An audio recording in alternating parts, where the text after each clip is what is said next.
नमस्कार दोस्तों, मैं प्रखर शुक्ला आज आपके सामने एक प्रश्न लेके आए हैं कि शिक्षा का अर्थ क्या है? शिक्षा का अर्थ क्या है? देखिए, हम लोग जो है सोचते हैं कि शिक्षा का अर्थ है डिग्री ले लेना, कहीं बड़े स्कूल से पास आउट हो जाना या कहीं बड़ी यूनिवर्सिटी से पास आउट हो जाना। बट जो मेरा मानना है कि शिक्षा का अर्थ ये नहीं है। मैं ऐसा क्यों मानता हूँ? क्योंकि हम देखते हैं कि जब हमारे आस-पास जो उदाहरण हैं, हम वहाँ पे देखते हैं कि एक अनपढ़ माँ अपने बच्चे को ये सलाह देती है कि बेटा तुम ईमानदारी से पढ़ो। बेटा तुम पढ़ो लिखो और तुम समाज को कुछ योगदान दो अपना। एक रिक्शे वाला अपने बच्चे को मेहनत करने की सलाह देता है, ईमानदारी से रहने की सलाह देता है।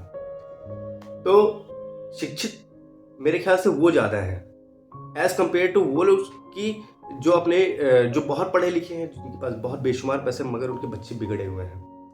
क्यों? क्योंकि जहाँ पे हम देखते हैं कि जहाँ पे कमी है, जहाँ पे इतनी सुख सुविधाएँ नहीं हैं, वहाँ पे बच्चे अपनी मेहनत से अपने हर एक चीज़ का अर्जन कर रहे हैं और वहाँ पे वो बच्चे आज एक अच्छे पद पे पहुँच रहे हैं। दोस्तों, हमने अक्सर देखा है कि एक रिक्शे वाले का बेटा आईएएस बन गया है, मगर एक नेता का बेटा आईएएस बने ये थोड़ा-सा कम सुनाई पड़ता है।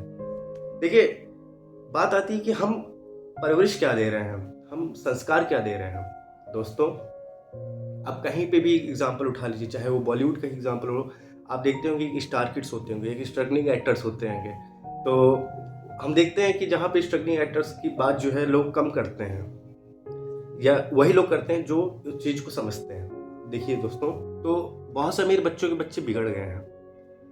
मित्रों, हम देखते हैं कि एक गरीब जो माँ बाप हैं उनके बच्चे आगे जाके उनकी परवरिश कर सकते हैं, मगर एक अमीर के बच्चे उनकी परवरिश नहीं करते हैं जब बुढ़ापे का समय आता है। तो मैंने 2 पंक्तियाँ तब लिखी थी कि जहाँ अभाव है वहीं बहाव है, जहाँ अभाव है वहीं बहाव है, जहाँ पर्याप्त है वहाँ समाप्त है, जहाँ पर्याप्त है वहाँ समाप्त है और जहाँ संघर्ष है वहीं हर्ष है, जहाँ संघर्ष है वहीं हर्ष है और जहाँ सब पास है वहाँ विनाश है, जहाँ सब पास है वहाँ विनाश है। मित्रों, शिक्षा का मूल अर्थ है कि हम उसको अमल में ले आएं। हम केवल शिक्षा ग्रहण करें, ये हमारे ना कहीं सिखाया जाता है कि आप केवल शिक्षा ग्रहण करके आप बस आप पंडित हो जाइए, बाकी आपको कोई मतलब नहीं, आप ज्ञानी हो जाइए। आपको सड़क पे कोई भी अगर व्यक्ति पड़ा हुआ है तो आप उसकी मदद न करें, ये शिक्षा का अर्थ नहीं है। एक छोटी सी कहानी मैं आप सबको सुनाना चाहूँगा कि बहुत समय पहले जो है युधिष्ठिर नाम का एक राजा हुआ करता था। वो पूरे देश का राजा था। तो मैं उसके बचपन की कहानी सुनाना चाहूँगा कि युधिष्ठिर इतने बड़े साम्राज्य के राजा का एक बेटे थे और वो जो है अपने भाइयों के साथ वो पाठशाला में जाते थे विद्या अर्जन करने। वहाँ पे हम देखते हैं कि वहाँ पे एक दिन गुरुजी का मन हुआ वहाँ पे सबकी परीक्षा लेने का।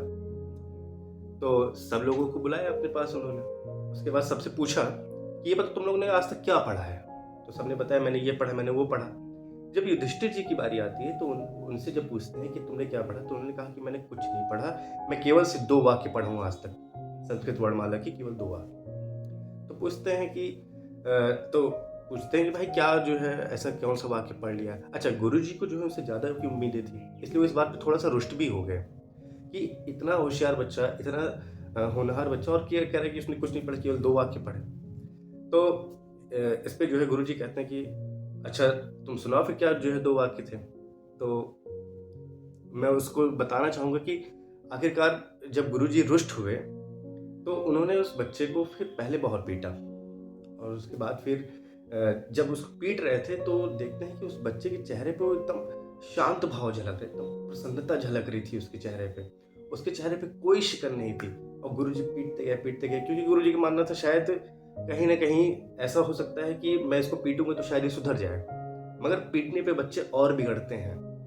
तो जब गुरुजी इसको पीटते-पीटते थक गए तो आखिर में मुझसे पूछा कि भाई ऐसा क्या है कि तुम इतने शांत हो? ऐसा क्यों है? तब उसने बताया कि गुरुजी मैंने 2 वाक्य में से पहला वाक्य ये पढ़ा था कि कभी शुद्ध मत हो, कभी विकल मत हो, कभी क्रोध मत करो।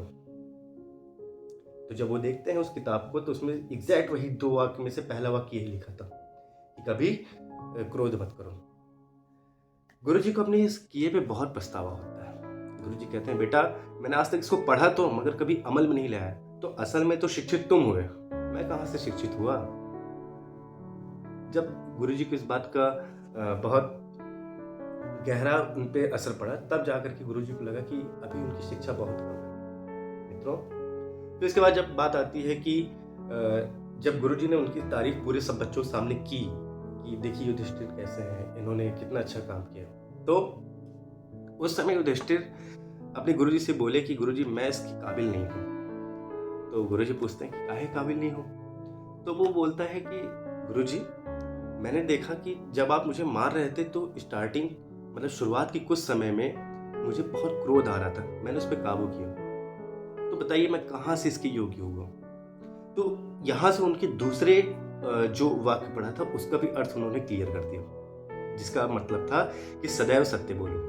अब तो गुरुजी उसके ऊपर इतना मोहित हो गए कि मत पूछिए। गुरुजी ने कहा कि तुमने उस समय सत्य बोला जब सबके सामने तुम्हारी तारीफ हो रही थी, तुम चाहते तो अपनी इस दुर्बलता को छुपा भी सकते थे, लेकिन तुमने उस समय सत्य बोला। तो हम केवल इस कहानी से केवल सिर्फ इतना सीख ले रहे हैं, हम इतना जानते हैं कि जब युधिष्ठिर ने उस शिक्षा को ग्रहण किया, जबकि वो एक राजा थे, वो चाहते गुरुजी के डांटने पे ही उनको जो है कुछ भी कर सकते थे, जबकि मतलब राजा के बेटे थे, तो लेकिन उन्होंने कुछ किया नहीं। युधिष्ठिर ने जो शिक्षा ग्रहण की उसको अमल में ले आया, उसको व्यवहार में ले आया, तब जाकर उसके मूल अर्थ को अपने अंदर समाहित किया।